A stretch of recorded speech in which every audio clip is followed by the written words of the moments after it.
sou a Isabela. Eu sou a Flávia. E você caiu no Angu de Grilo.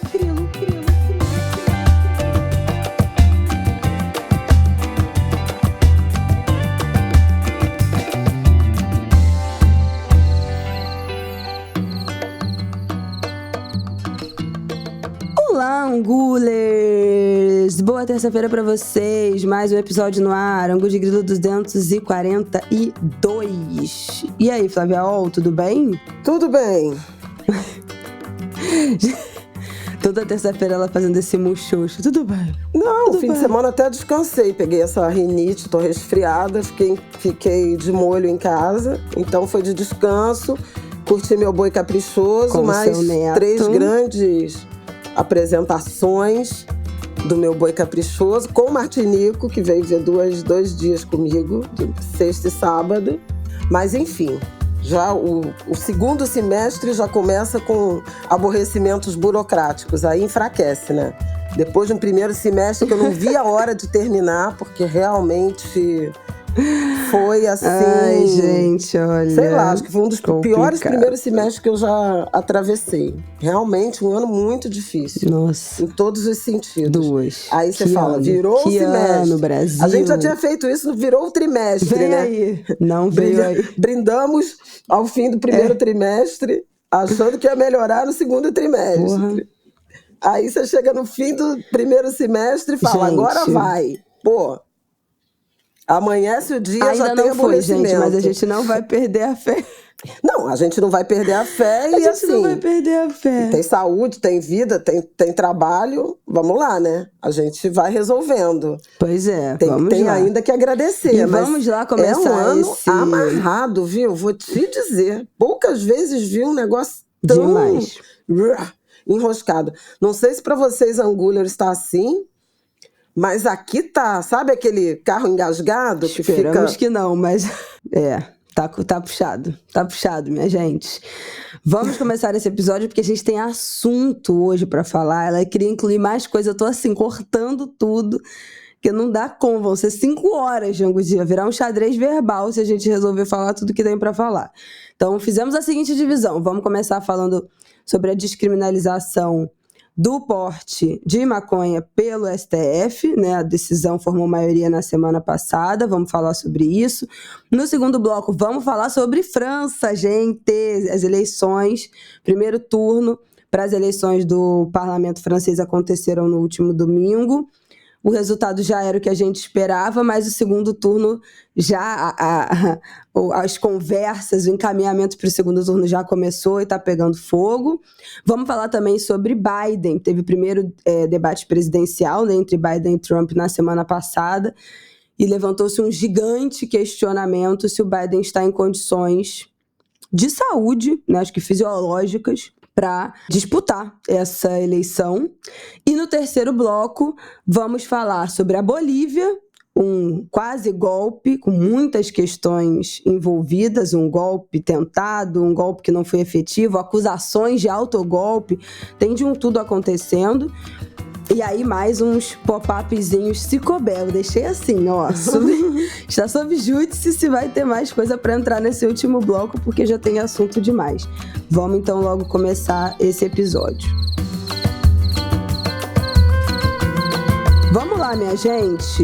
Bom, na semana passada, eu acho que todo mundo acompanhou que finalmente foi formada a maioria no STF da compreensão de que pequenas quantidades de maconha para uso pessoal não é considerado crime.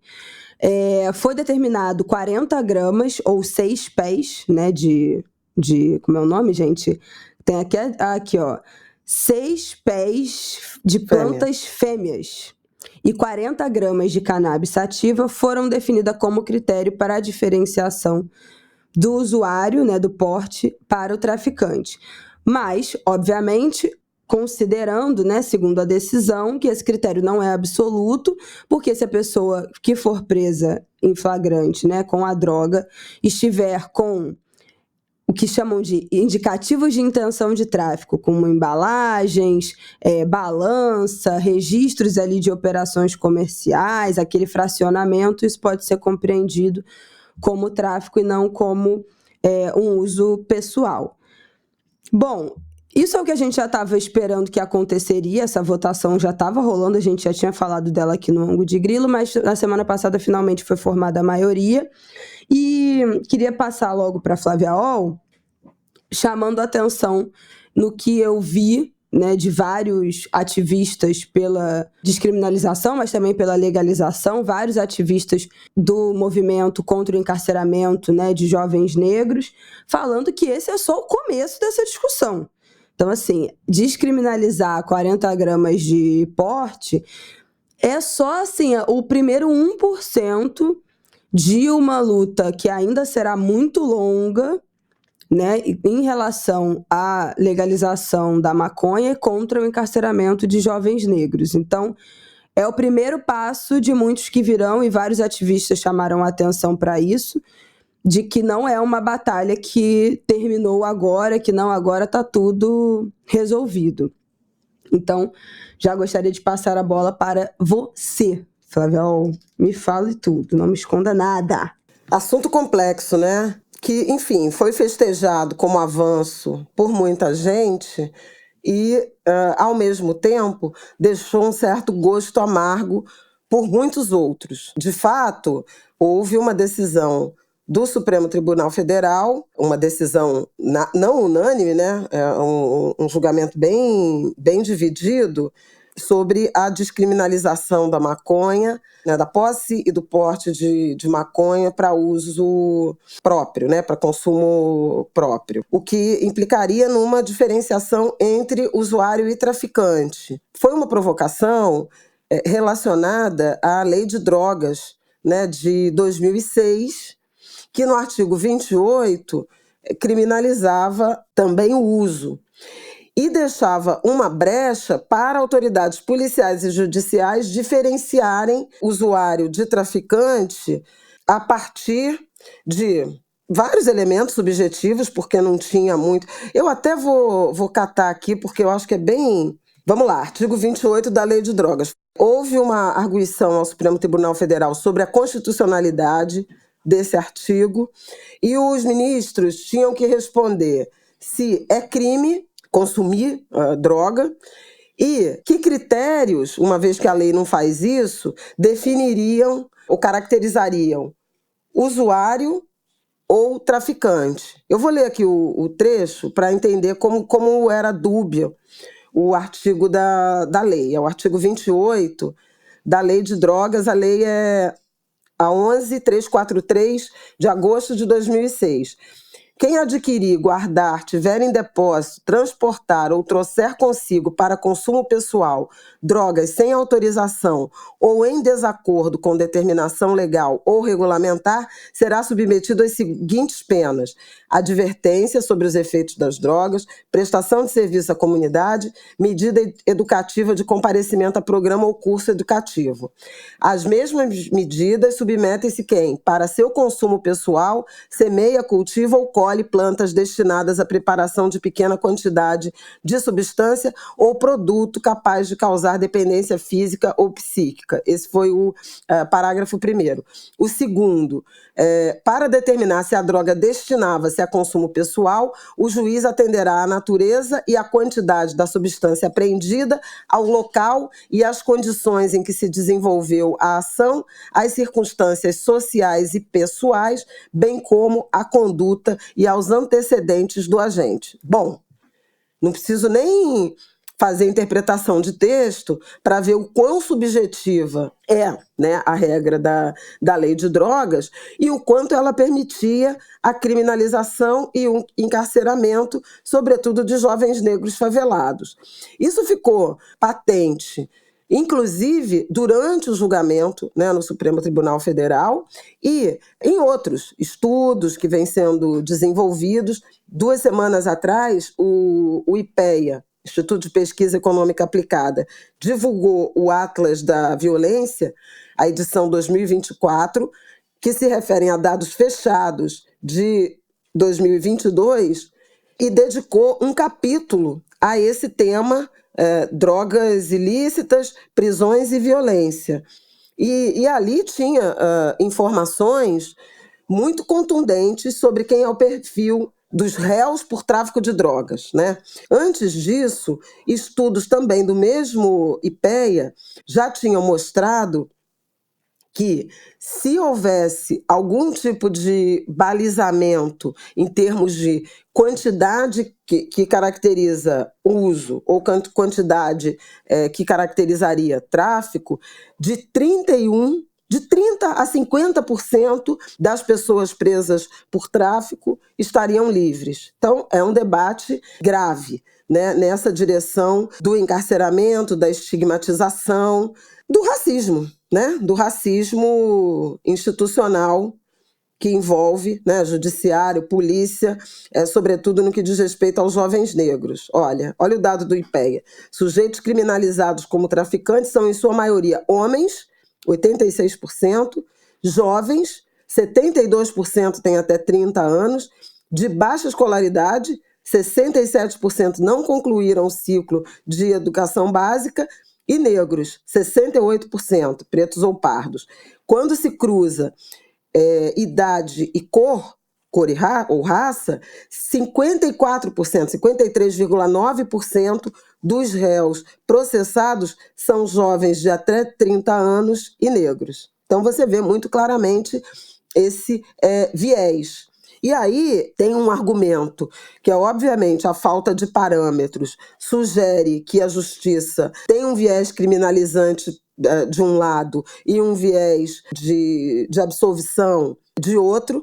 O próprio voto do ministro Alexandre de Moraes, que é lá de 2015 ou 2016, ele levou estudos que mostravam que jovens negros eram presos e denunciados e condenados por tráfico de drogas com metade da droga, da quantidade de maconha, por exemplo, ou de droga, que jovens brancos de classe média eram liberados como usuários, tratados como usuários. Então, brancos com o dobro de quantidade de droga dos negros eram absolvidos, eram tratados como usuários, e os negros condenados por tráfico e encarcerados, com todas as consequências do superencarceramento que a gente sabe.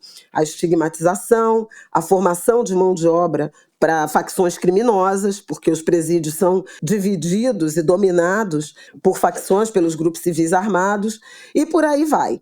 Bom, quando da provocação original e a ação original, não sei se você está aí com a descrição de qual foi a ação, eu te mandei que foi um sujeito condenado por 3 gramas. Trata-se de recurso extraordinário, com repercussão geral, porque como tem muitos casos assemelhados, aí o Supremo julga e dá um veredito que vai ser balizador para todos os outros casos, né? Por isso que eles chamam de repercussão geral, em que se discute se a posse de pequena quantidade de maconha para uso pessoal deve ser considerada crime. No caso, uma pessoa foi condenada à pena de prestação de 2 meses de serviço à comunidade por portar 3 gramas de maconha para consumo próprio. Essa é a ação original. Por que eu falei logo no início que essa decisão do Supremo, a decisão final, ela teve copo meio cheio e copo meio vazio?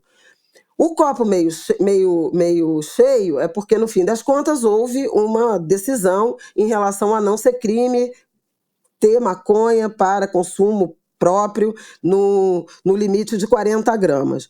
O copo é meio vazio porque, na origem, o relator desse recurso extraordinário era o ministro Gilmar Mendes, e o primeiro voto dele, o voto original, que foi em agosto de 2015, foi pelo veredito, pela decisão de que não é crime o uso de drogas ilícitas para consumo pessoal. O crime é a venda, né? É a intenção de mercantilizar, de comercializar, que aí configura o tráfico. E o Gilmar, ele falou de todas as drogas. Baseado em quê? Baseado em direitos fundamentais contidos no artigo 5º da Constituição e nos direitos sociais do artigo 6º, que Daniel Sarmento, constitucionalista, me explicou que não podem estar em desalinho com os direitos fundamentais. Os direitos sociais do artigo 6º são direito à educação, direito à saúde, direito à segurança. Os direitos fundamentais, se não me falha a memória, do parágrafo 10, diz que você tem direito à intimidade, à vida privada, direito à autodeterminação. Então, você decide o que você faz com o seu corpo. E, portanto, seria inconstitucional você prender alguém, criminalizar alguém pelo uso de drogas. Então, era um pouco essa premissa que o Gilmar Mendes usou na sua primeira decisão. Ele, inclusive, cita as garantias constitucionais à vida privada, intimidade e autodeterminação. Bom, tempo. O ministro Fachin tem um voto diferente e o ministro Alexandre de Moraes apresenta um voto restringindo a maconha e sugerindo que o Supremo crie parâmetros, faça modulação da quantidade de droga que configura tráfico ou consumo próprio. E aí o ministro Gilmar Mendes revê o próprio voto e passa a restringir a maconha. Isso já é um retrocesso. Entende? Porque é curioso, se o Supremo interpreta que não é crime usar uma droga ilícita, né, o uso pessoal de uma droga ilícita, por que só vale para maconha? Por que é crime usar outro tipo de droga? Entende? Então, já tem um debate aí que precisa ser, eu acho que merece uma reflexão. Mas o Supremo caminhou para essa decisão, inclusive com votos de Cristiano Zanin, Nunes Marques e André Mendonça pela criminalização. É crime. Eu sublinho que Cristiano Zanin foi um ministro indicado no ano passado pelo presidente Luiz Inácio Lula da Silva. E lembro que quando ele foi indicado e foi sabatinado, eu fiz um comentário na Globo News e ainda repito hoje, dizendo: pela sabatina, pelas respostas que deu na sabatina, não se trata de um ministro progressista. É um ministro conservador. E dito e feito, o Cristiano Zanin tem votado em vários desses temas de uma forma muito alinhada com um certo atraso ou uma certa indiferença, né, a questões sociais graves, mas vida que segue. No fim das contas, o Supremo decidiu que não é crime portar ou ter maconha para consumo próprio, no limite de 40 gramas. Mas olha o pulo do gato. O pulo do gato é que, na sequência da decisão e das orientações, ele continua impondo subjetividade na decisão do policial e do juízo. E aí, quando há subjetividade, você tem criminalização. Entende? E é curioso como várias organizações da sociedade civil, principalmente ligadas a movimentos de favela e tal, dizendo, fique esperto, descriminalizou, mas você que é preto, favelado, não sei o quê, não vai sair por aí com um baseado no bolso, achando que a justiça e a lei estão a seu favor. Por quê? Primeiro, os ministros decidiram que não é crime, mas é uma... Como é que eles falaram? Administrativa. É uma... Sim, administrativa. Mas é sujeita... Porque sanções administrativas. Infração. Infração administrativa sem consequências penais. A palavra que me fugiu. Então, eles decidiram que não é crime, mas é uma infração administrativa. Qual é a diferença? A diferença é grande, porque, veja... quando é crime, mesmo sujeito a medidas educativas, aquelas que eu listei anteriormente, que estão no artigo da lei, advertência sobre efeito das drogas, prestação de serviço à comunidade, medida educativa de comparecimento a programa ou curso, você fica fichado. Você é fichado, então, como você é fichado criminalmente, você passa a ter antecedentes criminais, e você fica sujeito a qualquer outro episódio na sua vida que se relacione à legislação penal, ao Código Penal, você é reincidente. Então, obviamente, que tem uma carga de estigmatização que uma infração administrativa não impõe. Então, isso é importante e precisa ser reconhecido como avanço. Agora, nas instruções do Supremo, ele manda policial reter a droga e levar o indivíduo para a delegacia. Então, você já tem essa experiência.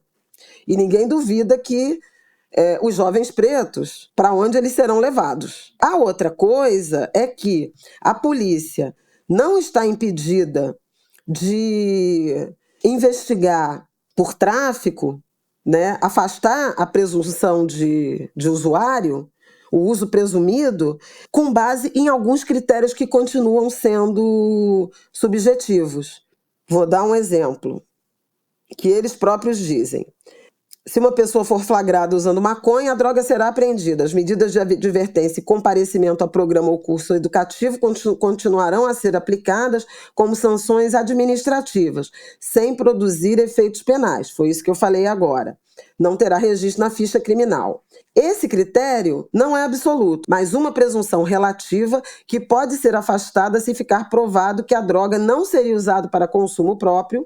Por exemplo, se uma pessoa for encontrada pela polícia com menos de 40 gramas de maconha, mas estiver com embalagem, balança, registro de venda, poderá ser presa em flagrante por tráfico. Aí, continuando. Presunção do item relativa, não estando a autoridade policial e seus agentes impedidos de fazer prisão em flagrante por tráfico de drogas, mesmo para quantidades inferiores ao limite, ou seja, mesmo com menos de 40 gramas, se houver elementos que indiquem intuito de mercância, como a forma de acondicionamento, que eu já mencionei, circunstância de apreensão, variedade de substâncias, apreensão simultânea de instrumentos como balança, registros e até aparelho celular contendo contatos de usuários ou traficantes. Gente, aí, se as circunstâncias são tão relevantes para definir usuário de traficante, você já começa de novo no risco da criminalização. Não, e tem até um PS que eu vi algumas pessoas comentando, que tem gente que já compra o cigarro de maconha pronto, né? Que não compra a trouxinha, a substância para a própria pessoa fazer o cigarro, mas que já compra ele pronto, gente que não sabe enrolar, enfim. Você vê como eu tenho vocabulário para falar deste universo, né? Nenhum. Mas tem gente que já compra pronto. Então, assim, vamos supor, a pessoa comprou 40 gramas de maconha, aí teve até essa dúvida no Twitter. Quantos cigarros de maconha são 40 gramas de maconha? Aí teve gente que falou, se forem muito fininhos são 80. Se for médio, dá uns 30. Se for uns muito mais grossos, aí 15 a 20. Então, assim, vamos supor que você compra 40 gramas de maconha, que é para você passar um mês, não sei, né? Vai do consumo aí de cada um. E isso dá 40 cigarros que você já vai comprar eles bolados. Isso entra no... Isso pode ser compreendido como a droga porcionada em frações para venda. Se você sair de casa, tipo assim, sei lá, vou viajar uma semana ou vou passar uma semana na casa do meu amigo, do meu namorado, seja lá o que for, e você bota 10 beck no bolso, 8, e vai para você consumir ao longo de uma semana na casa de um amigo seu. Isso pode ser compreendido como porcionamento para venda? Pode, né? Porque o que é esse... Porque se você já tá com aquilo ali separado, pode ser para consumo próprio ou para venda. Eu tô falando no caso do cigarro, porque realmente, no caso de você porcionar 40 gramas em 40 saquinhos, é um indicador talvez um pouco mais óbvio. Mas se já for o cigarro pronto, é muito subjetivo. Então, no fim das contas, ainda tem uma subjetividade que não tá bem delimitada. Né? Se 40 é pouco, 40 é pouco. Tipo assim, se é 40, é 40 e acabou. Variações muito, não, porque se tiver porcionado, porque se tiver uma anotação, porque se tiver o contato de um traficante ou de um usuário no WhatsApp, no celular. Tipo assim, gente, todas as pessoas que fumam maconha e não plantam têm contato de um traficante no celular. A classe média e a classe média alta e os ricos chamam de dealer, né? Não fala traficante, fala em inglês para ficar mais bonitinho. Mas assim, todo mundo tem o contato. As pessoas conseguem maconha como, né, basicamente? Ou ela planta, ou ela vai comprar diretamente, ou tem um intermediário. Pois é, eu queria até sobre isso falar. Então... O professor Fábio Sá Silva me mandou um trecho de um artigo do Marcelo Semer, que é juiz e é presidente do grupo Juízes pela Democracia, e quando do voto do ministro Alexandre de Moraes, ele fez 2 considerações. Porque o Alexandre aqui sugeriu restringir a maconha e criar alguns critérios, afora a quantidade, também alguns outros critérios. Aí ele diz, ao fazer referência ao que pode ser utilizado pela acusação para a caracterização do tráfico, mesmo com pequenas quantidades, Alexandre de Moraes aponta a forma como o entorpecente estava condicionado, diversidade de entorpecentes, apreensões de outros instrumentos, como balança, cadernos de anotação, celulares com contatos de compra e venda, uma vez que a entrega delivery é um dos grandes instrumentos do tráfico de drogas, locais e circunstâncias de apreensão.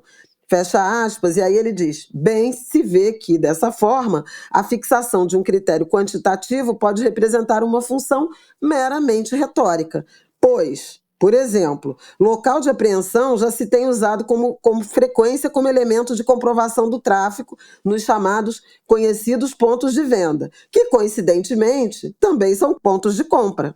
E exatamente por isso reúnem ambas as figuras, traficante e usuário. E aí não se prestam a distingui-lo. O mesmo se diga em relação à forma como o entorpecente estava acondicionado. Como se demonstrou no item anterior, todas as formas de armazenamento podem acabar sendo reconhecidas como indicadoras de comércio, até porque a forma de venda da droga é, via de regra, a sua forma de compra. Então, é perfeito o raciocínio dele. As circunstâncias e o local, se são relevantes para dizer que alguém, mesmo que se diga usuário, é traficante, ora, no mesmo lugar onde tem um traficante, tem um usuário comprando, né? E se a forma de acondicionamento é relevante, quer dizer, a Isabela está aqui trazendo essa questão da apuração, que é, se o cara já comprou assim, né? Então é porque é vendido assim. Então, se é vendido assim e é comprado assim, como é que você diferencia? Então, por isso, eu tive uma sensação assim, de que, no fundo, foi uma decisão conservadora do Supremo Tribunal Federal. Ao fim do julgamento, na comparação com como esse julgamento começou. Ele começou com um ministro apontando as liberdades individuais, de cláusula pétrea, inclusive, né, o artigo 5º, como sendo o grande argumento para não criminalizar o usuário, e terminou restringindo a uma droga, e aí a Defensoria Pública de São Paulo chama atenção que boa parte de apreensões não envolve só uma droga, o cara pega com maconha e cocaína, maconha e crack, uma parcela dos presos e réus por tráfico que foram pegos com uma só droga, então isso já é uma dimensão que reduz, né, o campo de alcance dessa decisão, e você tem, além do que eu já citei, do delegado, né, poder afastar a presunção de uso, também o juiz, na hipótese de prisão por quantidades inferiores, o juiz, na audiência de custódia, pode avaliar as razões invocadas para o afastamento da presunção de porte para uso próprio. E a apreensão de quantidades superiores aos limites ora fixados não impede o juiz de concluir que a conduta é atípica, apontando nos autos prova suficiente da condição de usuário. Ora, vamos lá. Volta à subjetividade. Então, você pode ser traficante, mesmo que você não esteja com a quantidade até 40 gramas de maconha, e você pode ser considerado usuário se você tiver mais de 40 gramas. Estamos falando de quê, gente? De gênero, de raça e de classe. De novo. Então, assim, é aquela mudança que não muda muito, muda um pouquinho, né? Mas não está livrando jovens negros favelados do encarceramento, da presunção de tráfico de drogas e a presunção de inocência que foi para o escambau, né? Pois Não, é, então... Ainda existe isso? importante a decisão quando você trata de infração administrativa, pelo que eu já falei, quer dizer, não é fichado, não tem reincidência, não vai preso, mas não está livre de ser preso, né, de ser fichado e de ter reincidência, porque tem uma interpretação subjetiva, seja do policial, seja do juízo, e será encaminhado à delegacia. Terá de ir à delegacia. Então, não é para dar bobeira. E eles, inclusive, ainda disseram que o consumo de droga na rua continua sendo ilegal. Agora, 75% ainda, voltando ao estudo do IPEA, dos réus por tráfico foram presos em flagrante pela Polícia Militar. Então, assim, não foi nenhuma prisão decorrente de uma investigação, né, de um processo de investigação que daria mais sustentação a, por exemplo, a participação, né, em grupos civis armados do tráfico, a atividade de traficantes de drogas. E 41% dos que foram detidos flagrados em residências sofreram busca e apreensão domiciliar sem mandado. Onde é que tem mandado? Onde é que se entra em casa e faz busca e apreensão sem mandado? Só em favela, né?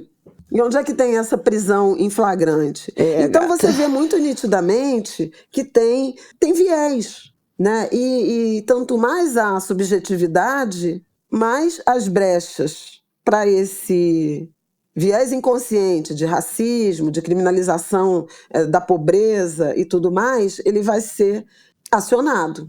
Então, foi uma decisão importante, porém, não esgota o tema. E, por fim, a decisão do Supremo diz até que o Congresso legisle. Então, eles estabelecem isso, essa quantidade e tudo mais, mas o Congresso Nacional tem a prerrogativa. E a gente sabe que já passou pelo Senado e vai para a Câmara. Arthur Lira estabeleceu um grupo, né, para avaliar, uma comissão, né, que vai avaliar, formada principalmente a ser composta principalmente por parlamentares da direita, quer dizer, do campo mais conservador. E essa é um projeto de emenda constitucional que criminaliza o uso de qualquer tipo de droga. E aí ela passando, poderá ser questionada também no Supremo Tribunal Federal, porque ela estaria contrariando princípios dos direitos fundamentais. Aquilo que eu mencionei, direito à intimidade, à vida privada, à autodeterminação. Então, não pode ser considerado crime. Mas aí vai ser mais um debate constitucional. Esse debate demorou 9 anos. Sim, pois é. Ai, meu Deus, passando tempo e ocupando discussões com isso. Enfim. Eu tenho mais uma coisa para falar antes de fechar. Trazer um post. Não, é porque o ministro Luiz Roberto Barroso, que é presidente do Supremo Tribunal Federal e do Conselho Nacional de Justiça, determinou um mutirão.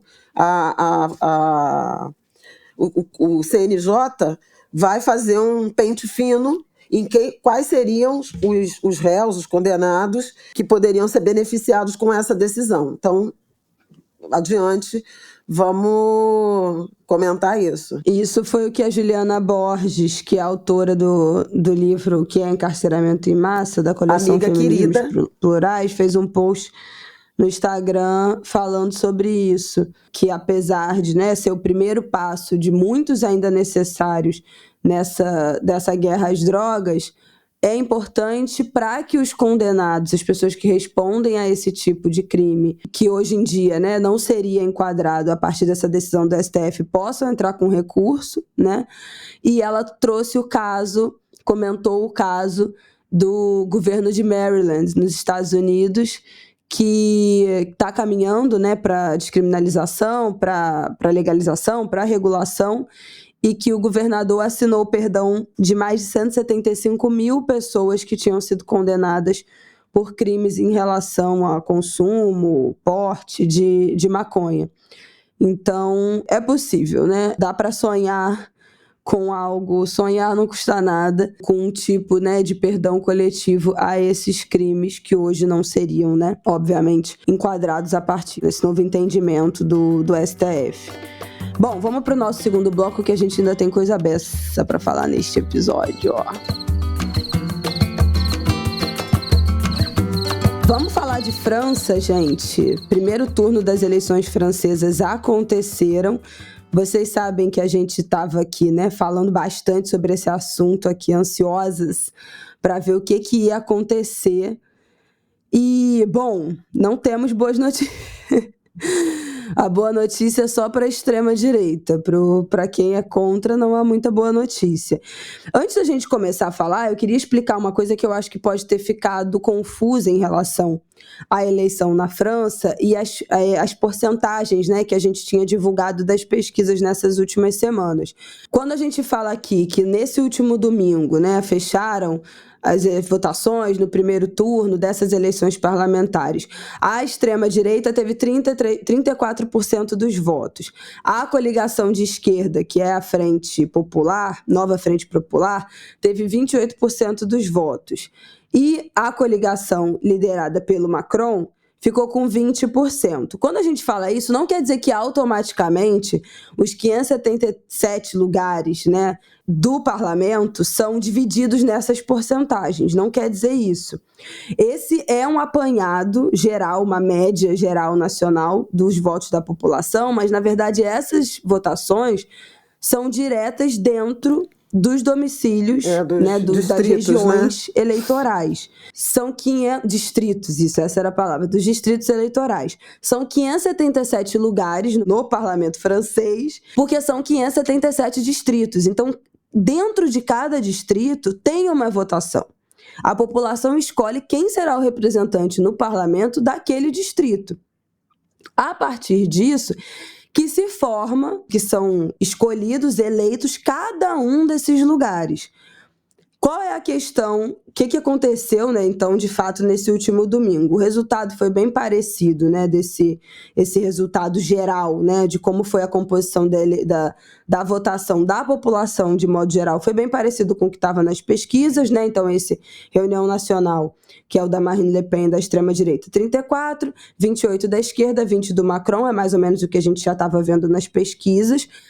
Mas foi a eleição em que mais haverá segundo turno nesses distritos eleitorais. Só 38 distritos elegeram representantes no primeiro turno. Marine Le Pen. Todos os outros vão ter segundo turno. Ela foi eleita com quase 60% dos votos no distrito dela. Então, todos os mais de 500, né, terão segundo turno.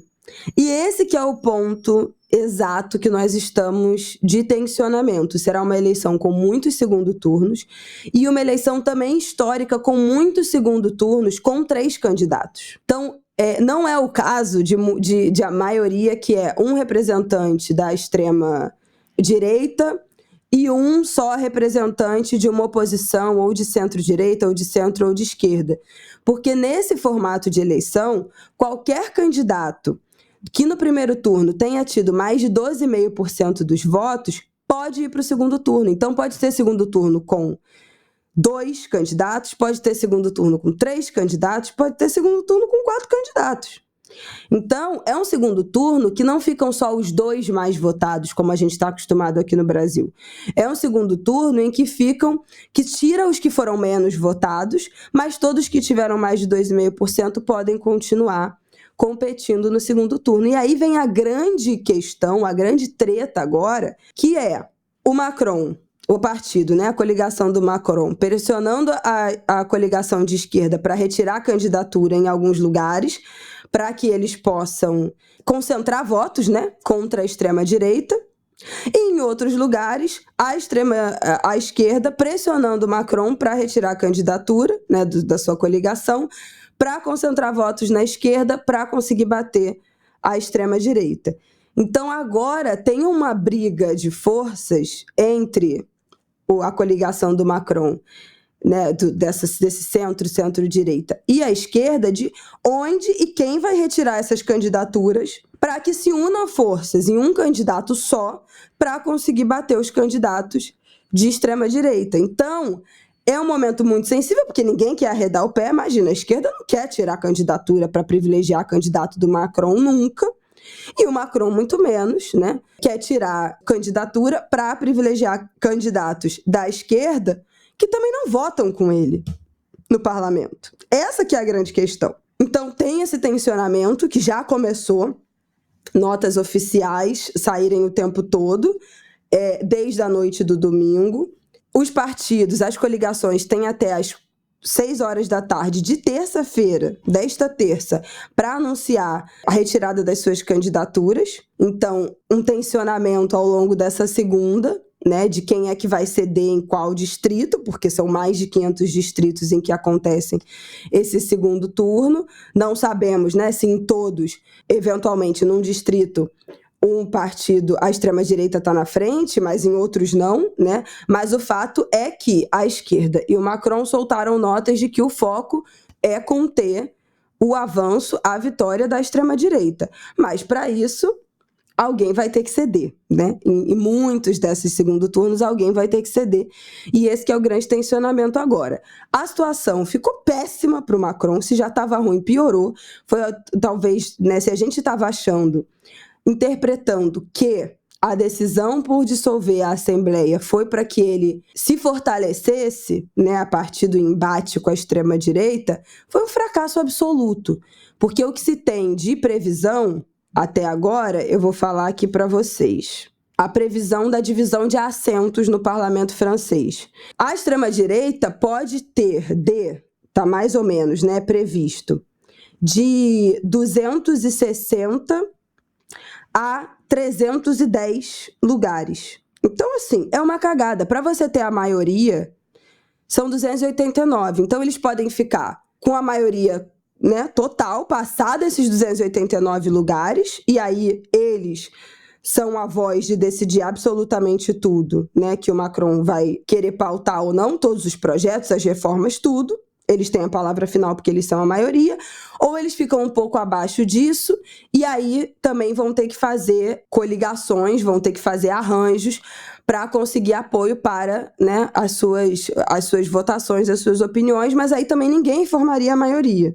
Porque, no fim das contas, quem vai ficar com mais assentos, muito provavelmente, é a extrema-direita, depois a esquerda, e terceiro lugar, o Macron. Então, se o Macron, junto com as suas coligações e os seus aliados, tinham 250 assentos, agora eles mal chegarão a 100. Então, assim, eles vão tomar um sacode que eu acho que, sinceramente, não era previsto. Vão ficar atrás da esquerda também, o que não era o caso até então.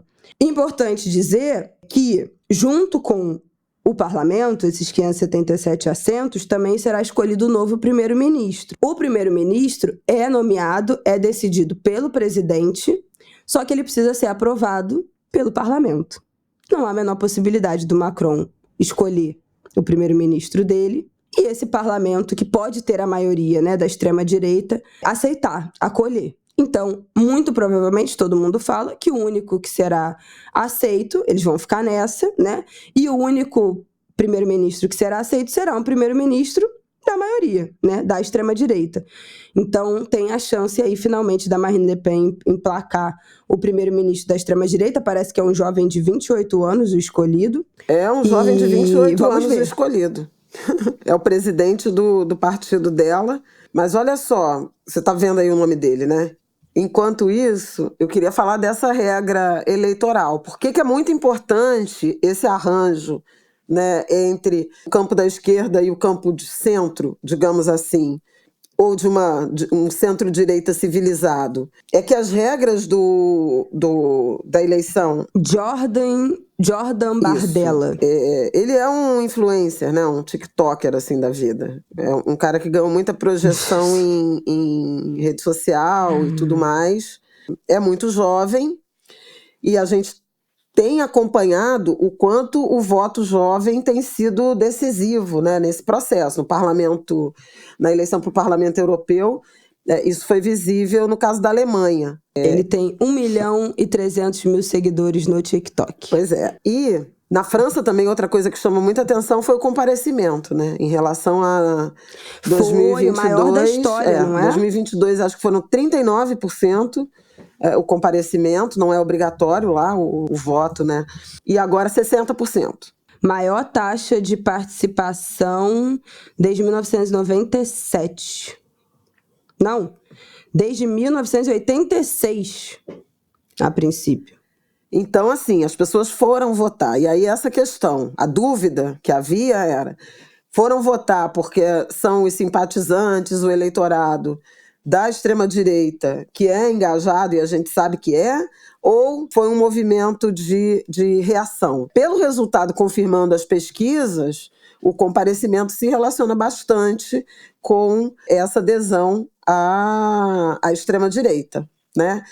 De fato, foram poucos os parlamentares eleitos já nesse primeiro turno, então domingo que vem vai ser uma eleição muito relevante, mas a regra da França é o seguinte: se elege em primeiro turno se você tiver 50% dos votos e numa eleição com pelo menos 25% de comparecimento em cada um desses distritos. Se ninguém teve 50%, ou se não chegou a esse 25%, você vai ter um segundo turno. E no segundo turno, vão para o segundo turno todo mundo que teve 12,5%, pelo menos 12,5% dos votos. E como teve esse comparecimento alto, haveria muito segundo turno em muitos distritos com pelo menos 3 candidatos, justamente porque o 12,5, 12,5, 12,5. Só que, de modo geral, quem chegou em primeiro foi a extrema-direita. Então, eles estão com vantagem, especialmente se centro e esquerda não se alinharem, porque a chance é realmente de um grupo carregar, né, os eleitores de outro. Caso contrário, no segundo turno, vence quem tiver maior votos, e se a extrema-direita foi primeiro lugar no segundo turno, sem uma aliança, obviamente foi em primeiro lugar no primeiro turno.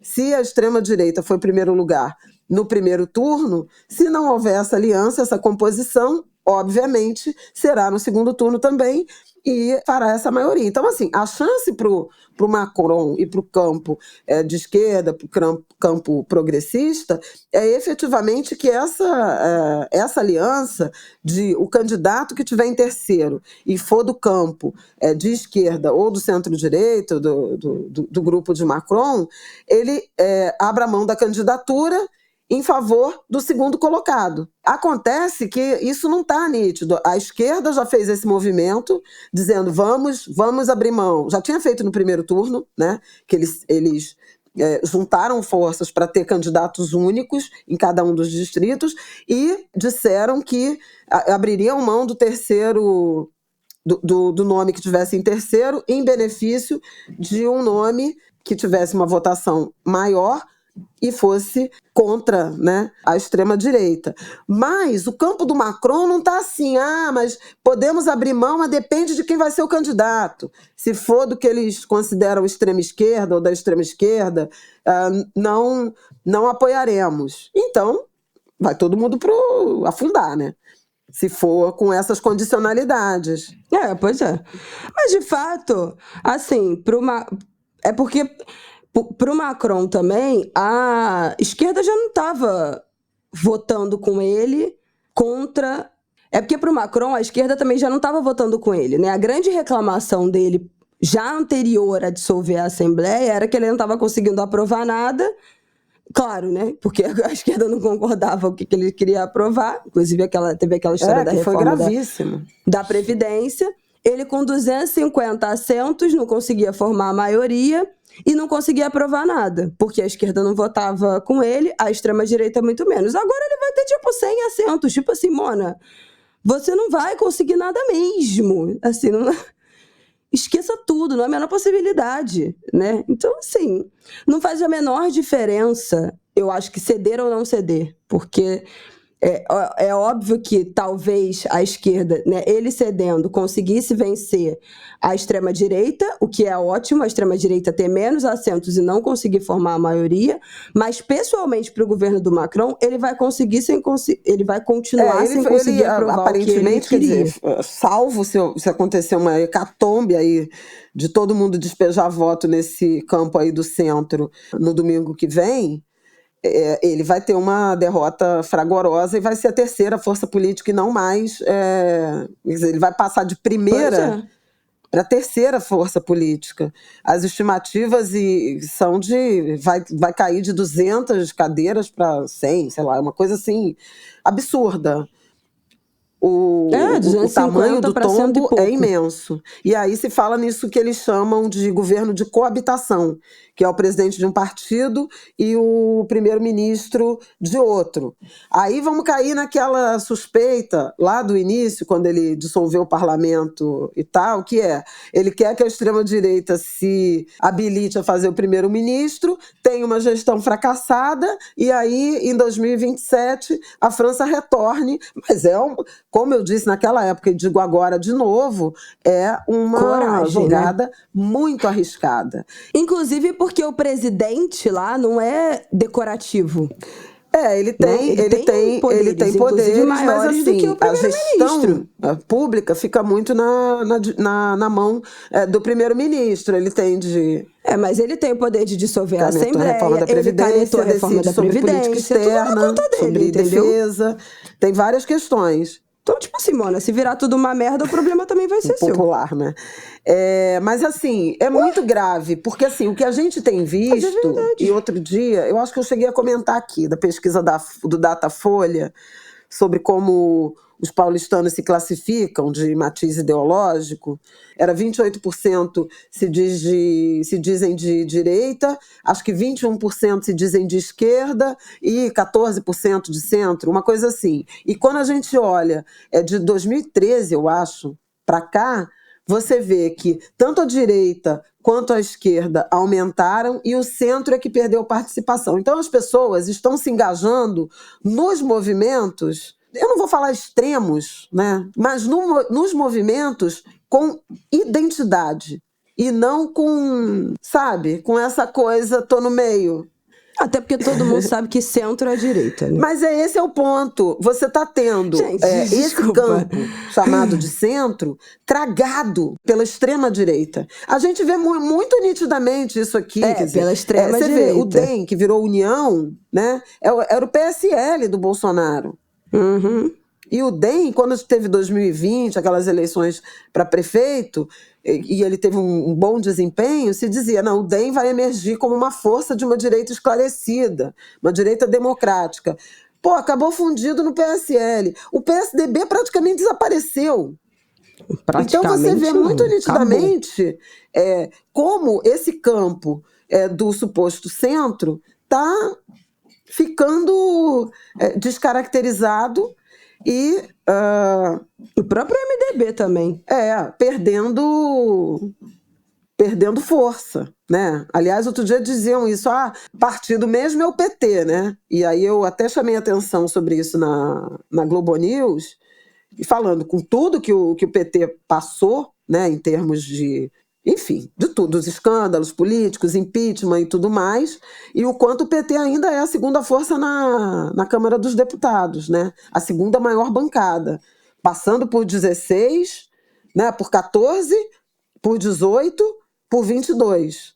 E aí eu chamava atenção para a presidente ser a Gleisi Hoffmann, que não é reconhecida como, a meu ver, por ser mulher, não é reconhecida como uma liderança partidária que guiou o partido, que comandou o partido durante essa hecatombe, né? A chuvarada. Enfim, mas isso aí é outra conversa. O que está acontecendo é isso, quer dizer, você tem um risco enorme. Eu acho que o Macron, ele deve ter se arrependido, porque ele precipitou. Gente, ideia de jirico completa. Uma eleição, né? Ele achou que as pessoas, que os republicanos, democratas, franceses, iam se insurgir contra esse avanço da extrema-direita a partir da experiência do Parlamento Europeu, da eleição para o Parlamento Europeu, e aconteceu o oposto. Eles se enrijeceram, né? O partido de Le Pen. Ele só pode agora convocar uma nova eleição no intervalo de 1 ano.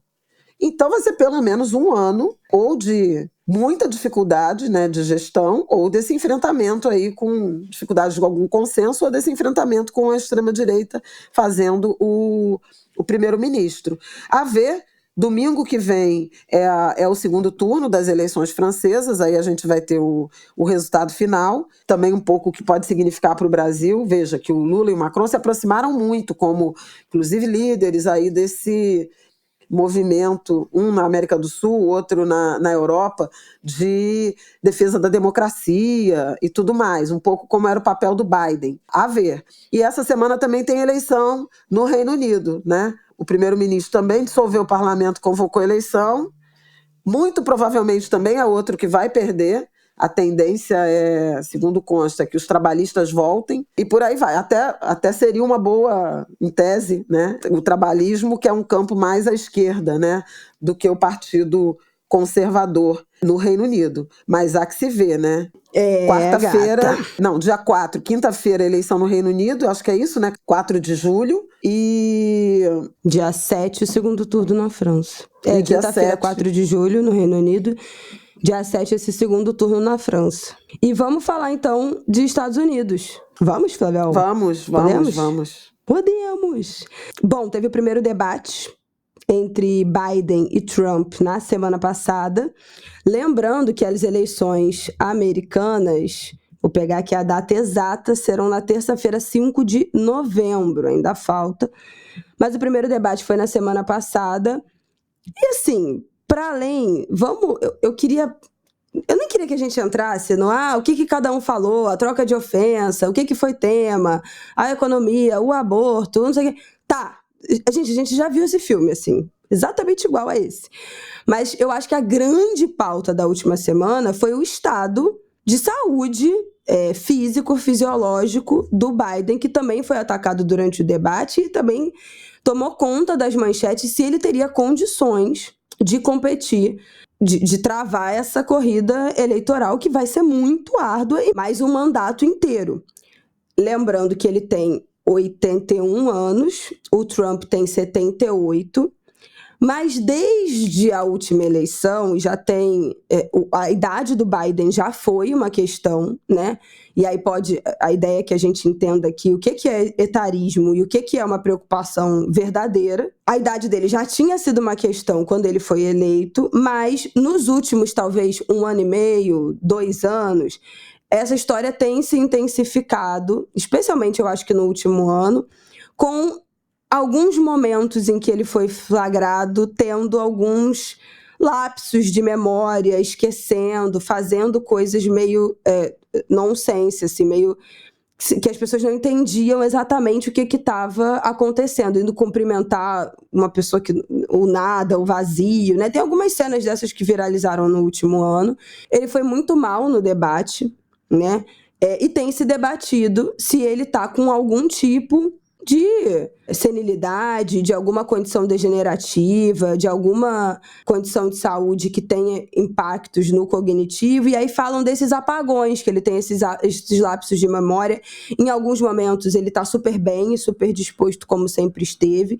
Em outros ele parece muito mais lento, muito mais mortificado, sem reação, né, sem conseguir articular direito os pensamentos e o que ele queria falar. Isso virou um grande tema de debate na semana passada nos Estados... né, meio sem reação, assim, virou pauta nos Estados Unidos, de preocupação. Parece que no final de semana ele se reuniu com a família para, dado tudo que tinha sido dito, né, se ele continuaria na corrida ou não. Parece que teve uma reunião familiar com os filhos, com os assessores, com a esposa, para decidir se ele tinha condições, e parece que decidiu que sim, então que vai continuar na corrida, mas tem uma preocupação dele ser um presidente com 81 anos, que aparentemente já não está muito bem fisicamente, e que teria, ganhando um mandato, né, de mais 5 anos, sairia da presidência... 4 ou 5? 4 anos. 4. Mas já sairia da presidência com 86. Então ele ainda faz 82 esse ano, né? Sairia da presidência... Ele faz 82 no fim do ano. Com 86 anos. Então, o quanto isso é viável, isso não é o caso dele ser substituído. Mas entra numa... né, tipo assim, substituído por quem? Eu acho que é a grande questão. Tem gente que levanta o nome do Obama e acha que não poderia mais, a Michelle Obama, que não quer, da própria Kamala Harris, mas que eu acho que não tem o apelo e a popularidade necessária para ter ainda algum tipo de possibilidade de disputar em pé de igualdade com o Trump. E aí queria ouvir, Flávia, o que você ouviu e o que vocês debateram também na última semana no Estúdio I com os correspondentes internacionais, do que é o etarismo e do que é talvez ele realmente não tenha condições, gente. A gente está falando de uma pessoa de 81 anos, né? Assim, existem limitações que são impostas pela idade, para algumas pessoas mais, para outras pessoas menos, mas para um cargo de muita doação física, né? Então, assim, você ser presidente dos Estados Unidos já é algo que drena o sujeito, né? Que é um desgaste mental, de saúde mental, um desgaste físico de uma corrida eleitoral, de você viajar pelos estados. Então, tem muitas coisas que entram nessa configuração que realmente, será que há condições, né, de saúde para disputar uma eleição? Ou se tem muito etarismo também sendo levado nesse debate, porque o Trump só tem 4 anos a menos. Então, é a eleição com presidentes mais velhos, né, da história dos Estados Unidos. Então, por que o Biden é crucificado nesse lugar? Ele não tem condições, ele tem 81 anos, e o Trump com 78 tá como se ele fosse um garotinho, né? Quando a gente está falando de 2 homens idosos, de idade de fato avançada. Então, quero te ouvir.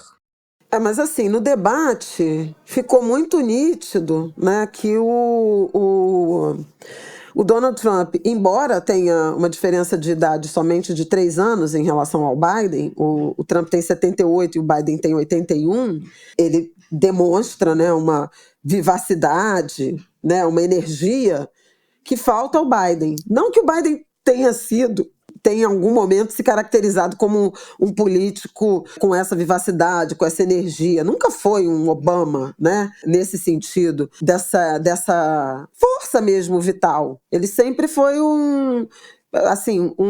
É engraçado que a quantidade de vezes que eu li artigos após esse debate, falando do Biden como um bom homem, um homem trabalhador, sabe? Aquele cara correto e tal, mas não alguém com essa sedução. Em 2020, quando ele foi eleito, né, presidente, e venceu o Trump, quer dizer, impediu a reeleição do Trump, foi muito esse nome apontado como sendo o candidato e o presidente ideal para fazer esse detox, né, de recuperação da economia americana.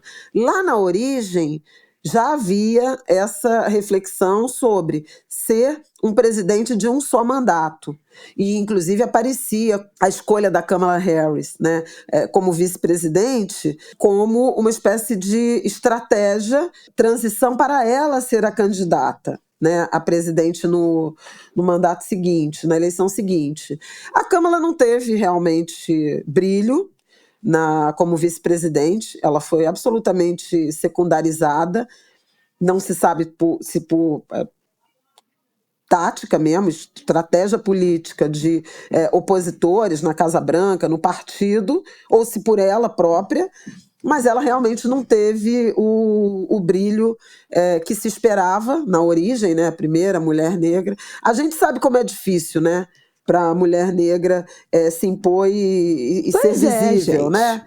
Aqui também, né, se falam isso. Não tem mulheres e negros capacitados, né? Na semana passada a gente teve que ouvir o Lula dando essa declaração. Como se o Ministério branco, predominantemente branco dele, fosse excelente, né? Fosse realmente, não tem nem os mais capacitados entre os brancos brasileiros. Mas vida que segue. Ai, é duro, Flávio. Oportunidade a gente dá, né? Quando a gente efetivamente quer fazer alguma transformação, a gente cria oportunidades. Não dá oportunidade dizendo que é porque não tem gente capacitada, porque não quer dar oportunidade. Vamos lá. Segue o barco. Mas então, no entanto, no meio do caminho, o Biden resolveu ser ele o candidato, tanto que não teve primárias, né, no Partido Democrata. Ele foi meio que passando por essas primárias, foram praticamente nulas, né? Acho que foram nulas no Partido Democrata. O republicano teve algumas e o Trump atropelou. Foi disparado na frente. O Trump atropelou e os candidatos foram desistindo porque custa muito, né, disputar. Em agosto vai ter a convenção que referenda a candidatura, no caso a candidatura de Biden. E a partir do desempenho dele no debate, começou-se a cogitar que o partido faça uma convenção em que outros nomes possam se apresentar como candidatos e os delegados votem para escolher o candidato e não mais o Biden.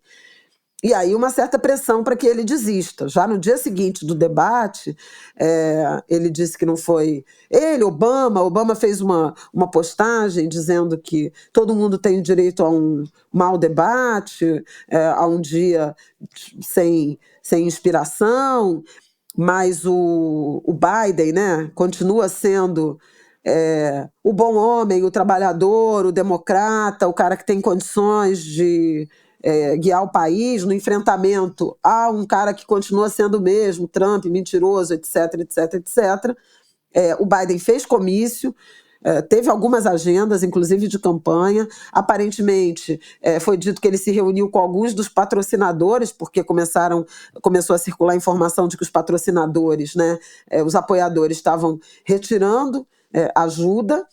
Divulgaram até no domingo que desde o debate o partido já tinha recebido 33 milhões de dólares de doações para desmentir isso.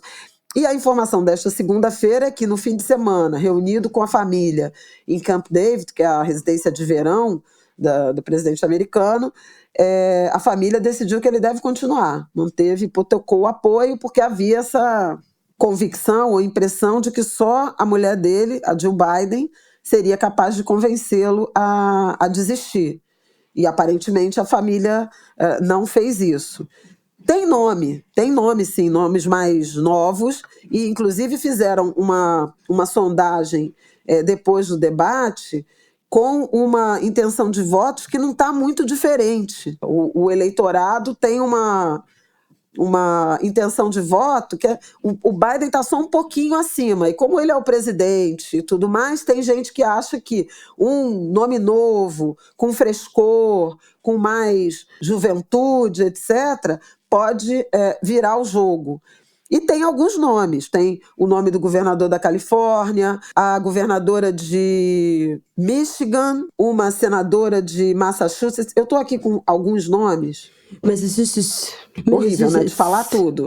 A Kamala, que aparece né, como vice-presidente, mas ela não tem uma popularidade que achem que... enfim, e eu morro de medo disso, porque aí bota lá a mulher preta, o Trump vai fazer uma campanha. Imagina o que vai ser o Trump numa campanha enfrentando uma mulher ou uma mulher preta. A misoginia, que já é uma característica forte dele. Porque ainda sendo o Trump, né, são os opostos completamente. Então, então ir pra... polariza 100%. Dá muito, exatamente. Dá muito certo ou dá muito errado. Enfim, eu tenho muitas dúvidas em relação à aceitação pelos Estados Unidos de uma mulher presidente, embora o Guga Chakra tenha dito que a Hillary teve maioria dos votos, perdeu né? Não teve delegados. Perdeu nos delegados. Então, que é uma coisa que não faz o menor sentido. Nossa, gente, eu detesto esse modelo de eleição dos Estados Unidos. O Gavin Newsom, governador da Califórnia, que é um democrata de 56 anos. Tem uma questão ser da Califórnia, porque a Califórnia é muito progressista, né, mas é o estado mais rico. J.B. Pritzker, governador de Illinois. Acho que Illinois é um estado, um swing state, que é aquele que são os estados que decidem, né? A Gretchen Whitmer, governadora de Michigan, que também ela tem 52 anos, ela é muito popular, é muito bem cotada, inclusive aparecia assim, como uma presidenciável, mas como o Biden se apresentou, o partido recuou.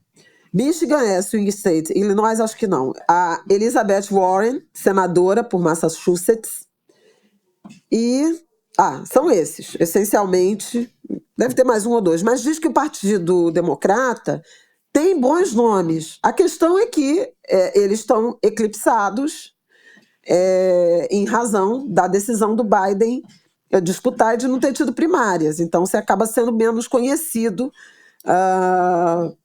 pelo eleitorado. E aí a questão é se esses nomes têm condições de vencerem Trump na eleição. Mas a desolação em relação ao Biden é grande. Veja, ele não foi capaz de defender nem as próprias realizações. E aí, a Isabela falou em etarismo, tem gente que fala em etarismo, mas não é só sobre etarismo, né? A gente tem muitas pessoas de 80 anos ou mais, muito ativas, né, e vigorosas. A questão é que ele tem dado muitos sinais de uma certa inconstância, né, cognitiva e física. E isso depõe contra ele. Tanto depõe que as pesquisas com o eleitorado americano crescentemente apontam que os eleitores acham que ele não tem condições de assumir um segundo mandato. Antes do debate, 67% diziam que não podia, que não tinha condições, e depois do debate, mais de 70%. Quer dizer, aumentou, ele solidificou essa impressão de que ele não tem condições. No caso do Trump, também é alta a proporção de eleitores que acham que ele não tem condição por idade, né, de assumir esse que seria o segundo mandato dele. Mas é na faixa de 50%. Então tem uma diferença grande, né? Uma distância grande. A gente sabe que o Trump tem um eleitorado apaixonado que comparece. Esse estado do Biden e essa apatia e desconfiança do eleitorado também pode ser determinante para aquilo que a gente já comentou aqui em outras situações, que é o comparecimento, que aconteceu na França, né? O Biden não é candidato de despertar paixões, mas em 2020 houve uma percepção de que muitos jovens foram votar nele como ato de defesa da democracia, pelo papel da presença da Kamala como vice-presidente. E a gente precisa lembrar da Stacey Abrams na Geórgia. A Geórgia é um swing state que... A Geórgia não era um swing state e virou, né? Ela votava... Desde Bill Clinton, um democrata não ganhava os votos, né, da Geórgia, e o Biden ganhou por conta daquele esforço de habilitação de negros, de latinos. Eu acho que o Arizona também fez esse movimento. Deixa eu fazer um resumo, porque os swing states vão mudando ao longo da história, né? Tinham 13, que eram antigamente, que eram os mais... que o que categoriza é menos de 5% de diferença entre os candidatos, né, na vitória entre os candidatos. Então, são estados que não são cronicamente nem democrata nem republicano, que eventualmente vai trocando, né, elege um democrata, um republicano, mas que sempre a margem é estreita. Nesse ano, a lista de swing states tende a ser menor, porque vários estados que antigamente já, de fato, migraram para uma tendência. Por exemplo, Flórida, Ohio e Iowa eram swing states que agora já estão mais cronicamente republicanos. New Hampshire também já está mais cronicamente democrata. Então, esse ano, a lista inclui Arizona, Geórgia, Michigan, Pensilvânia e Wisconsin. E também pode ser que Nevada, Carolina do Norte e Minnesota também estejam incluídos como swing states nesse ano. Ou seja, haja coração. Então, assim, tem muita dúvida em relação ao que vai acontecer. Eu fiquei muito impressionada, e se você puder botar nas nossas referências, o artigo do Thomas Friedman. Eu gosto muito de ler o Thomas Friedman, ele escreve para o New York Times, e ele fez um artigo, assim, absolutamente desolador após assistir ao debate. E o New York Times, eu acho, fez um editorial, né, falando que, pelo bem dos Estados Unidos, o Joe Biden tem que desistir da candidatura. Houve uma capa da Time também, escrita Panic, e o Biden, assim, meio que saindo de cena.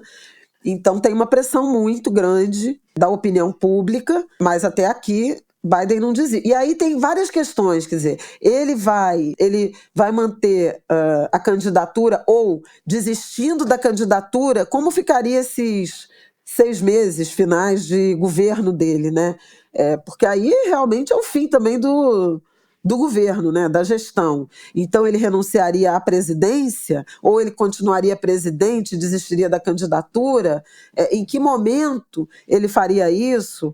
Porque se ele mantiver o suspense, ele tem mais 1 mês e meio aí de ainda com uma presença na presidência. Tem gente que acha que ele deveria indicar o substituto e se engajar intensamente na campanha para mostrar um vigor. Então, assim, é uma grande interrogação, mas eu acho, gente, que assim, quando a gente vê o que está acontecendo na França, quando a gente vê o que está acontecendo na Alemanha, quando a gente vê o que está acontecendo nos Estados Unidos, né, o que aconteceu no Brasil, a gente percebe muito nitidamente o esgarçamento, né, dessas democracias, né, dessas repúblicas democráticas, assim, o quanto há de desencantamento, o quanto esse movimento de extrema-direita ganha força à luz de uma certa desolação que toma, principalmente o eleitorado mais jovem. É um momento muito difícil, né? E acho que essa questão dos Estados Unidos, ela também pode ser muito pedagógica para o Brasil, né? Por quê? Vamos falar a verdade. O Brasil, nos últimos anos, nas últimas décadas, gravitou, o campo progressista gravitou em torno do Lula. Né? Você não tem grandes nomes de consenso, de projeção, né?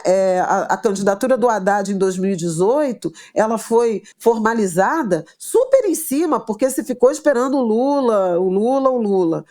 E depois que o Lula teve a vitória lá nos processos e foi reabilitado, o campo ficou todo em torno dele.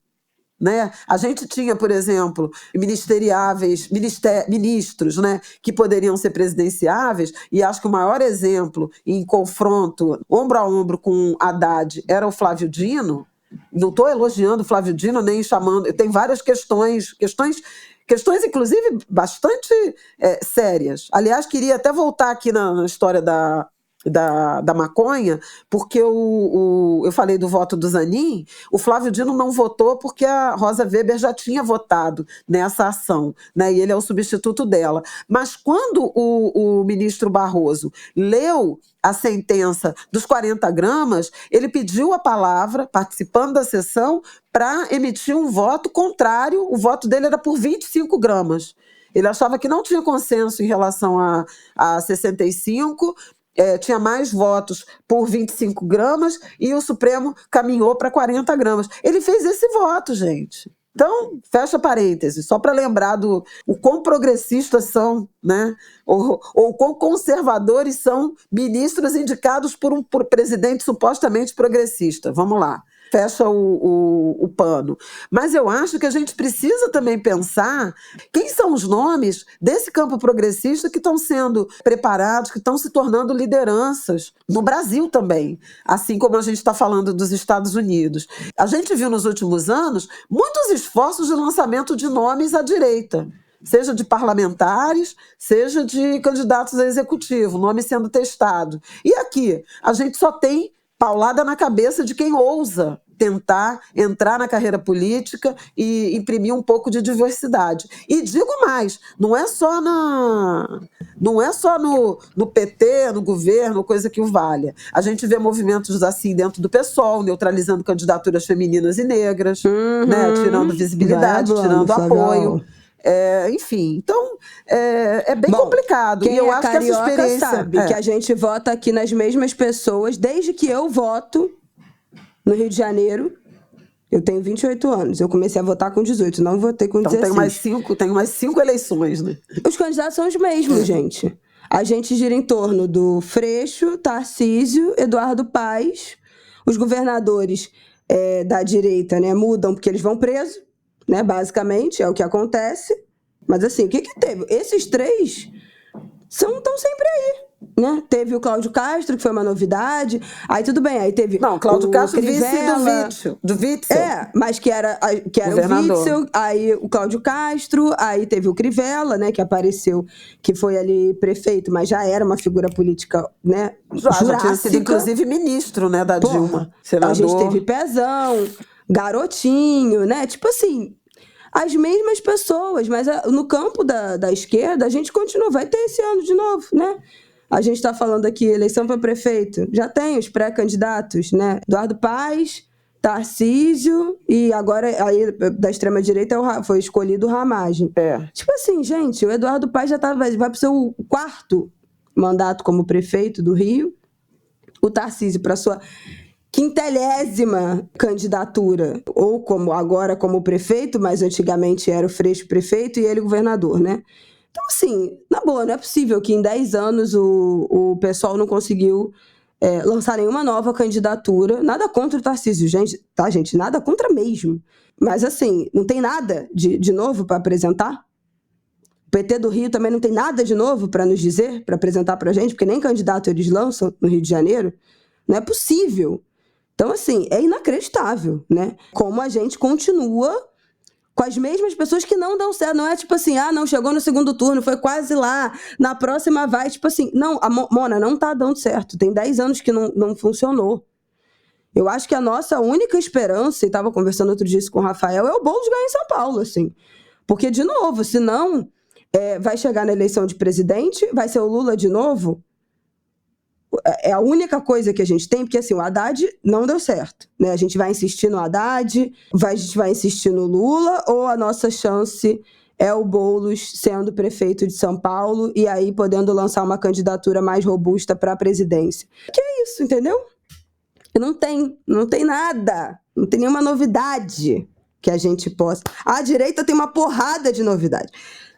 A extrema-direita, um monte de novidade.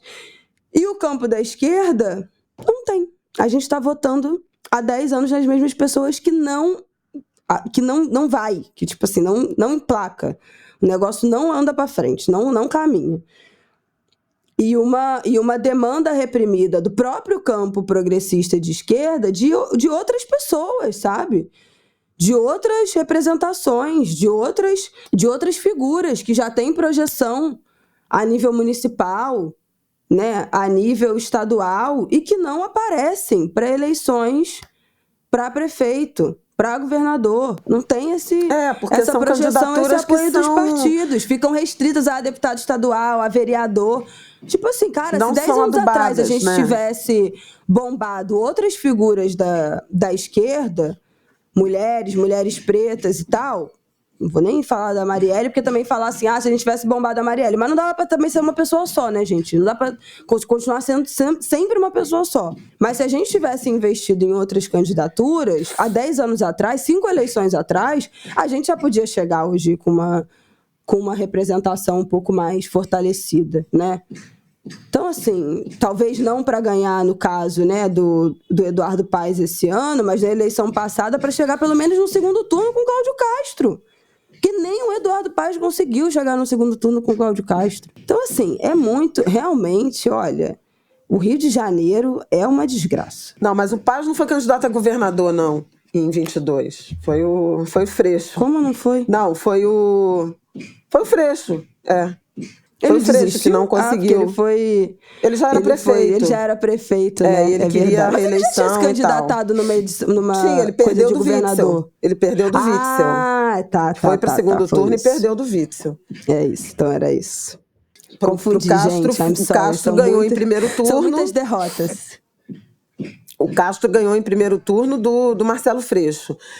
Então eu acho que isso fica, né? Essa reflexão a partir dos Estados Unidos do Biden, né, em relação a 26, né, vai ser Lula de novo, e o próprio Lula fala, se eu tiver bem de saúde, dependendo de como esteja a minha vida, eu me candidato de novo à reeleição. Não era muito isso combinado, era de que Lula faria esse governo de igualzinho, restabelecer a democracia, etc, e seguiríamos o rumo. Agora você vê de forma recorrente referências a um quarto mandato, né?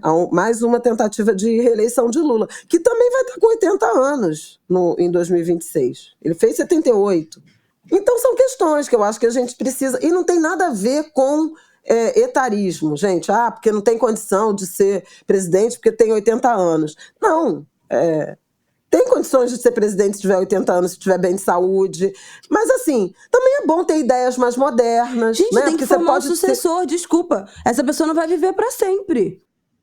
Ninguém vai viver para sempre. Porque se o Lula tivesse ainda 60 anos, tem que ter outras figuras políticas relevantes. Não pode ser só uma pessoa para sempre. Só uma única pessoa para sempre.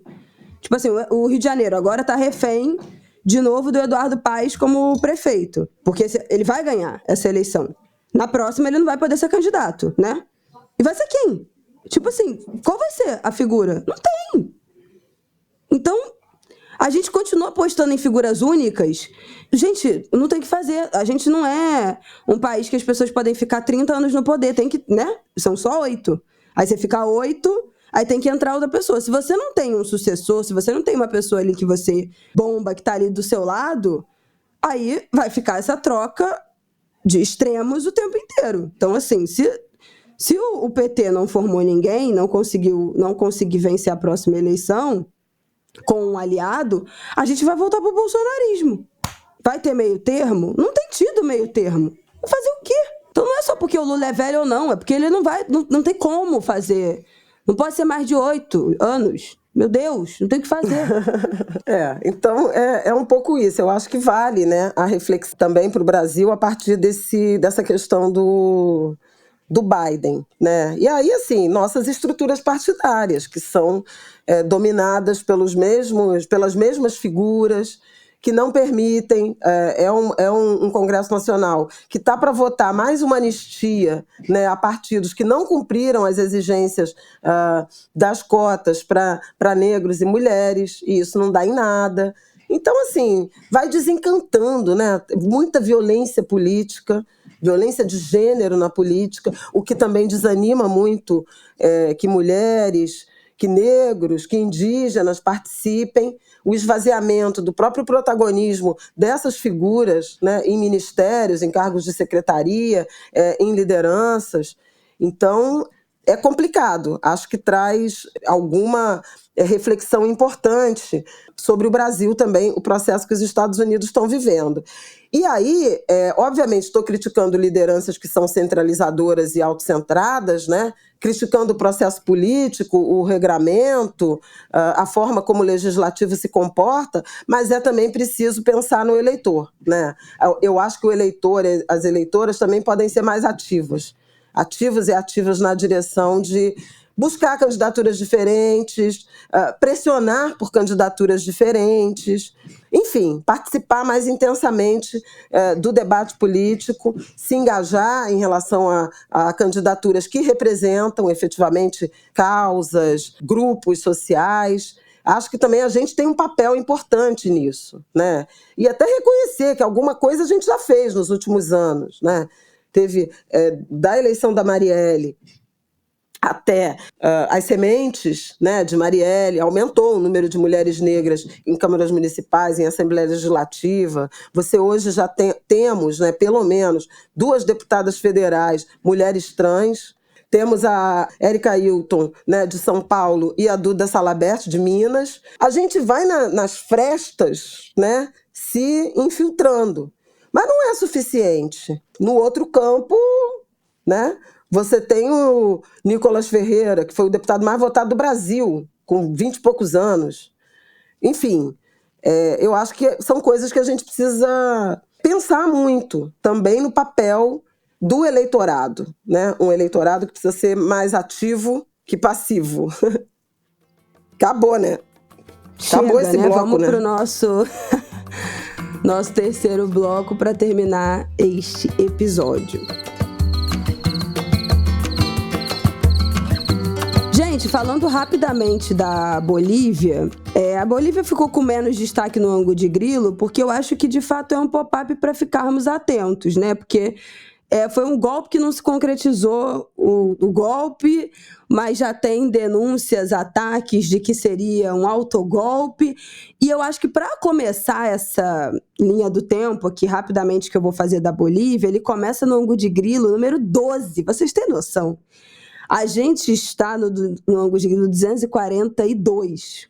E essa história começa lá no ângulo de grilo número 12, de novembro de 2019. Esse comecinho do ângulo de grilo, esse aqui é um dos meus episódios favoritos. Esse, e eu acho que o episódio 9, que a gente fala de América Latina em chamas, de tudo que estava acontecendo. Eu quero até ouvir de novo, porque na minha cabeça ele é muito bom, mas eu não sei se na prática, de fato, ele era, né? Vamos combinar, quase 5 anos atrás.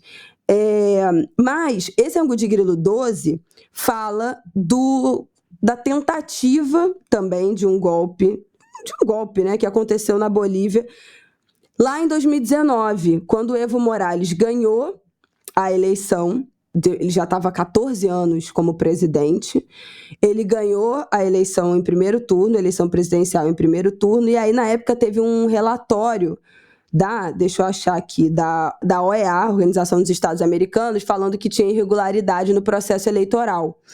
E aí as Forças Armadas exigiram que o Evo Morales, a partir desse relatório, divulgasse esse relatório e renunciasse.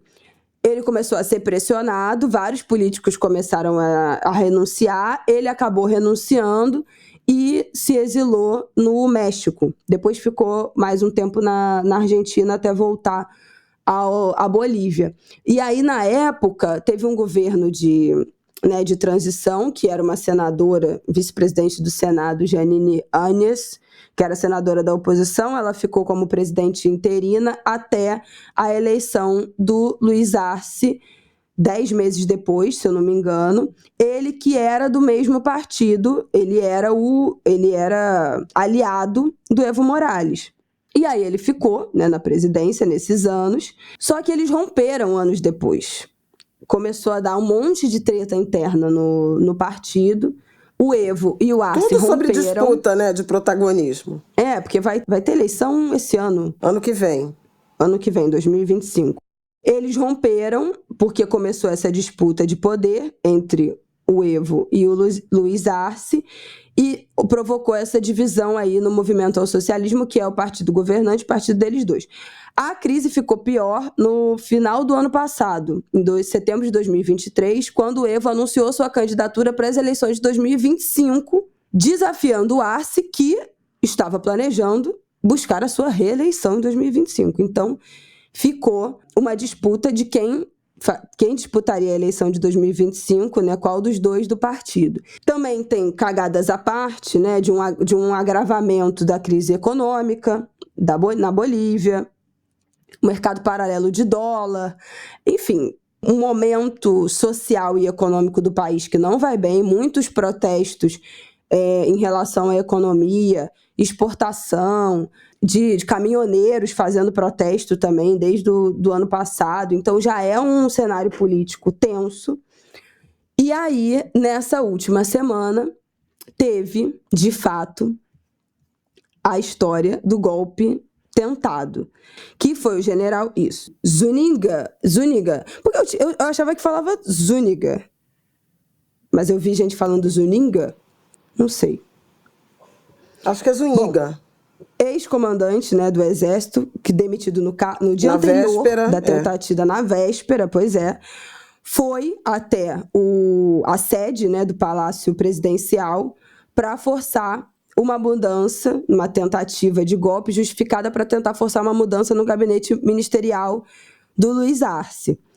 Teve aquele bate-boca, né, lá que vocês viram, que o Luiz Arce ficou cara a cara com o Zúñiga, ele já tinha sido demitido, ele empossou um novo presidente das Forças Armadas que conseguiu desmobilizar as tropas. Num primeiro momento, o Evo Morales classificou a ação do Exército como uma tentativa de golpe de Estado, né, pressionando para a desmobilização dos golpistas, mas logo depois o Evo Morales começou a acusar, e várias frentes, né, começaram a acusar o próprio Luiz Arce de tramar esse autogolpe para que ele tramasse um golpe contra ele mesmo, travasse o golpe e aí saísse mais fortalecido num momento de muita instabilidade, pelas condições, pela crise social financeira do país e também dessa disputa entre ele e o Evo Morales. Então ele saísse engrandecido desse autogolpe fake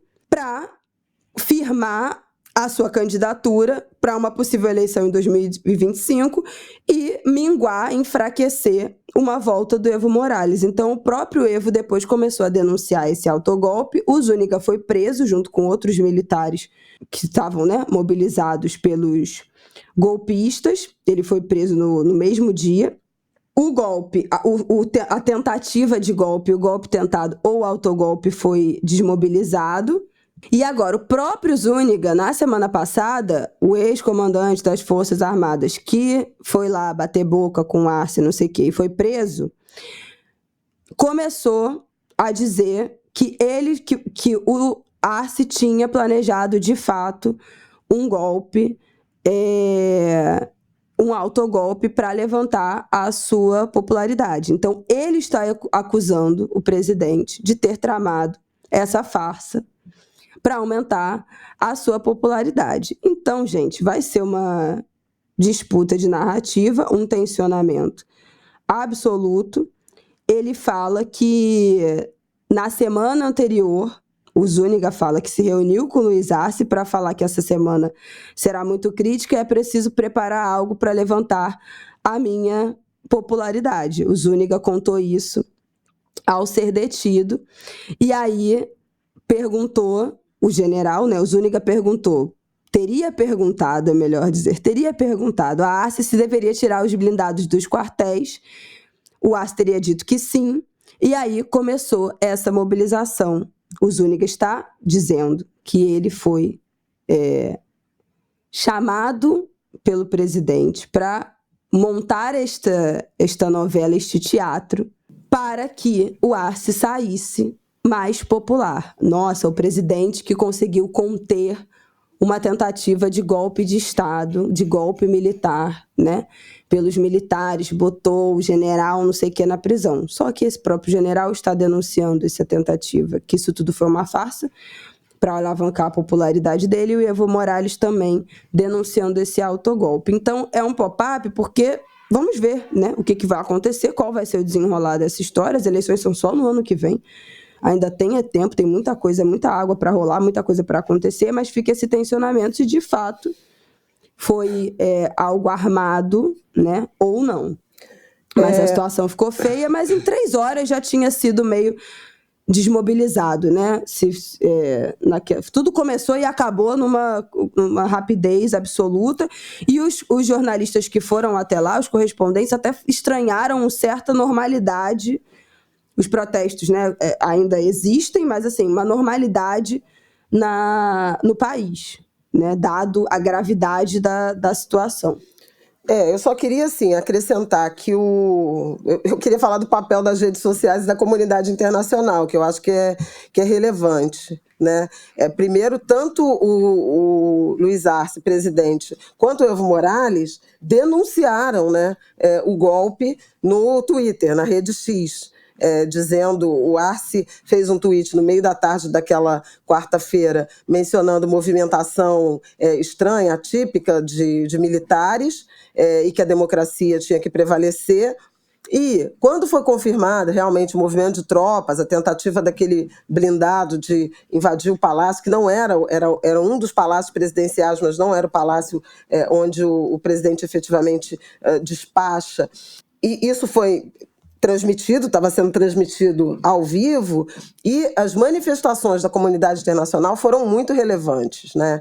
Brasil de Lula convocou imediatamente uma reunião com Celso Amorim, seu assessor para assuntos internacionais, ex-chanceler, e com Mauro Vieira, chanceler.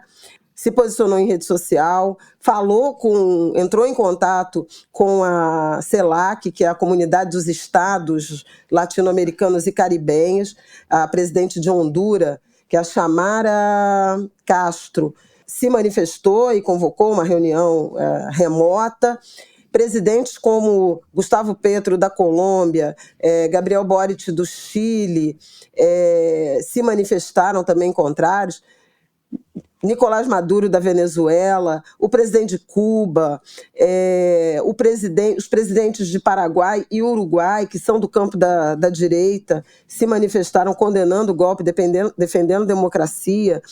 A gente teve o presidente do governo espanhol, Pedro Sánchez, se manifestando também em defesa da democracia. A Ursula von der Leyen, presidente da Comissão Europeia, também se manifestando pela democracia. O governo americano que foi um tanto tímido, o governo Biden, pedindo calma, né? Dizendo que estava acompanhando e pedindo calma, mas não fez nenhuma manifestação mais robusta de repúdio. E o Milei, que também não se pronunciou, quem fez um pronunciamento, né?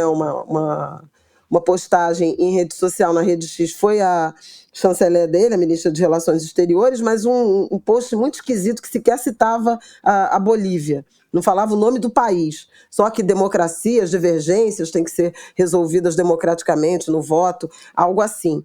Então, houve uma mobilização muito rápida de condenação à comunidade internacional em relação a esse golpe tentado, que eu acho que também ajudou na desmobilização. Óbvio, quando você tem silêncio, apoio, né, omissão internacional, esses ambientes ficam mais férteis. Trago até a analogia em relação ao reconhecimento das eleições no Brasil em 2022 e a própria condenação também ao golpe tentado aqui em 2023.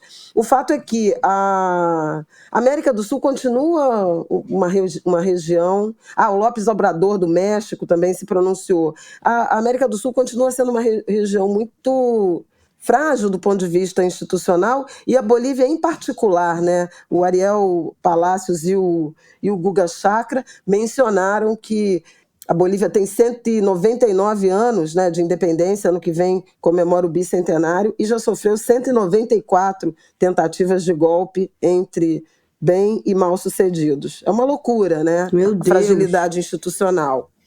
Então, era o que eu gostaria de comentar, o quanto ainda é relevante a mobilização na comunidade internacional, e hoje ela se dando, inclusive, via rede social, né? Que um pesquisador que deu entrevista para a gente no J10 chamou de sala de imprensa. A rede social virou uma sala de imprensa em que as autoridades se manifestam publicamente e alimentam ou neutralizam determinados movimentos e tendências geopolíticas. Foi? Foi, eu acho que é isso. Mais alguma coisa que você queria passar? Você tem 15 segundos, Flavel. Tá parecendo CPI, né? 15 segundos. Para dar parabéns para Zezé Mota, que fez 80 anos. Pois é. Não, a gente ia falar do Rio Grande do Sul também, rapidamente, que na semana passada não falamos e temos esse compromisso, né? Saiu uma pesquisa do Datafolha chamando atenção para coisas que a gente já sabia, mas a pesquisa atesta, confirma que os mais afetados, quando eles fazem um corte por nível de renda e cor ou raça, o que a gente vê é que pessoas pretas e pardas, pessoas de renda até 2 salários mínimos, sentiram, né, muito mais os efeitos das inundações, então perderam bens, perderam casa, precisaram sair de casa.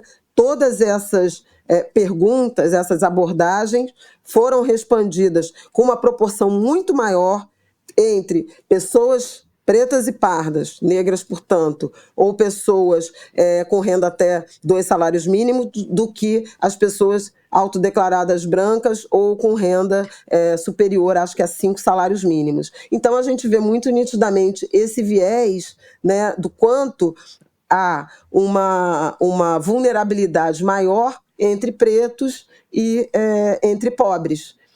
E daí a importância das políticas públicas e da assistência social, né, dos serviços de assistência social na direção de identificar, acolher, apoiar e resolver, sanar, né, essas vulnerabilidades dessas pessoas. Essa é uma regra em quase toda catástrofe climática. Os impactos têm um viés de raça, de classe e também de gênero, né? Muito recorrente que mulheres e mulheres com filhos menores sejam também as mais impactadas, mas no caso do Rio Grande do Sul, o Datafolha fez esse levantamento. Então eu queria, só pelo nosso compromisso de ainda trazer notícias, informações sobre a tragédia no Sul, deixar esse registro, dizer que a gente vai continuar acompanhando a mesma coisa com o Pantanal, e aí sim me despedir festejando os 80 anos de Zezé Mota. Tive o privilégio de estar entre as convidadas de uma celebração que ela fez com familiares e amigos. Foi muito emocionante, primeiro ver a alegria, primeiro ver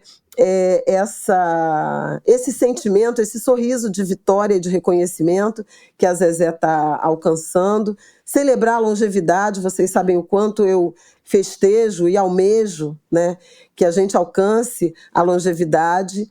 Então, ela fez 80 anos, é mais uma que integra essa geração dos anos 40 do século XX, que precisa ser estudada, essa maravilha de geração que tanto nos deu. E foi muito bonito também ver jovens atrizes negras reverenciando, reconhecendo, homenageando a Zezé Mota. Então estavam lá a Thaís Araújo, a Érica Januzzi, a Juliana Alves, eu não quero esquecer ninguém, gente, mas assim, estou me lembrando aqui de alguns nomes. Tem uma foto linda do grupo inteiro de mulheres negras em torno, né, cercando a Zezé nessa celebração, e fica aqui minha emoção, meu orgulho, assim, por essa mulher que é tão referência, uma mulher preta, nascida em 1944, que ousa ser atriz com protagonismo, com presença, com ousadia, de tantas participações em filme, em novela, mas assim, eternizada, né, como Chica da Silva, como Dandara em Quilombo, entre outros, né, papéis, e também com uma voz marcante, que se permitiu ser cantora também, além de atriz, é muito bacana de se ver, sabe? A Zezé é uma grande cantora, para mim, a dona da maior, mais bonita interpretação de Senhora Liberdade, composição de Ney Lopes e acho que seu Wilson Moreira.